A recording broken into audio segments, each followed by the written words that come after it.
Nous sommes là pour vous présenter la conférence que donnera François Delaplace le 19 mars au sémaphore de Trébeurdin à 18 heures sur un thème qu'on peut qualifier presque d'actualité, de la théorie des jeux. François, Oui, d'abord deux, trois mots sur le parcours que j'ai fait qui a pu m'amener à cette conférence. J'ai fait toutes mes études de mathématiques à l'université d'Orsay et en particulier j'ai passé l'agrégation pour enseigner dans le supérieur. Et initialement, je me destinais plutôt à des mathématiques, je dirais, théoriques. Je me destinais à faire je me destinais plutôt à travailler sur le fondement des mathématiques. Mais avec l'agrégation, j'ai été amené enseignant en classe prépa et le poste que j'ai eu, c'était un poste en prépa HEC. En prépa HEC, une partie des mathématiques et surtout une partie, je dirais, appliquée de mathématiques appliquées. Et une partie importante, c'est la théorie des jeux. C'est les mathématiques qui conduisent à la théorie des jeux. Et quand on parle de jeux, en général, on pense à des activités ludiques. On pense plutôt à des divertissements, avec des règles, etc., gagnant, perdant, etc. Mais ce n'est pas vraiment ça qui va nous intéresser ici. Ce qui nous intéresse dans cette partie de la théorie des jeux, c'est ce qui nous intéresse en théorie des jeux, c'est les prises de décision.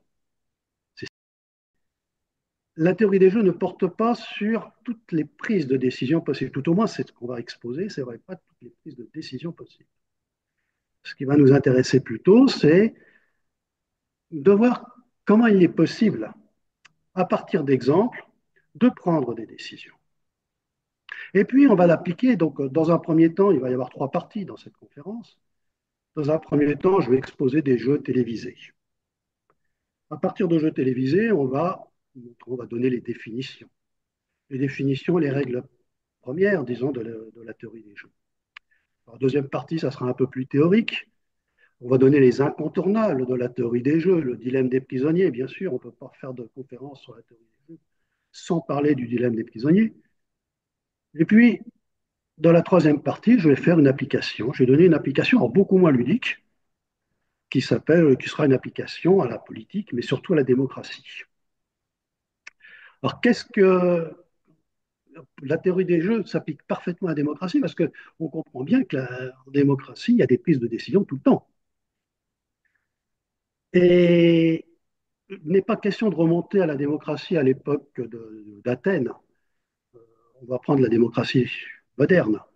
On va essayer de voir son histoire, son évolution, et à partir de ça, se poser la question fondamentale, qu'est-ce qui fait qu'une décision qui est prise est une décision démocratique, ou comment une décision est prise démocratiquement.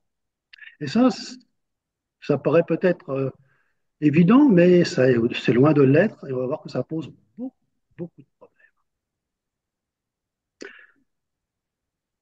Alors, on pourrait conclure, disons, si tu veux, un petit mot de conclusion là-dessus. Je dirais que derrière ça se pose évidemment la question, bien sûr, de savoir s'il existe vraiment des modes de scrutin, un mode de scrutin idéal. On va voir ça. Et puis, après tout, hein, qu'est-ce que la démocratie? merci François, et je pense que cette conférence sera passionnante et sera très suivie, comme les précédentes conférences que tu as faites.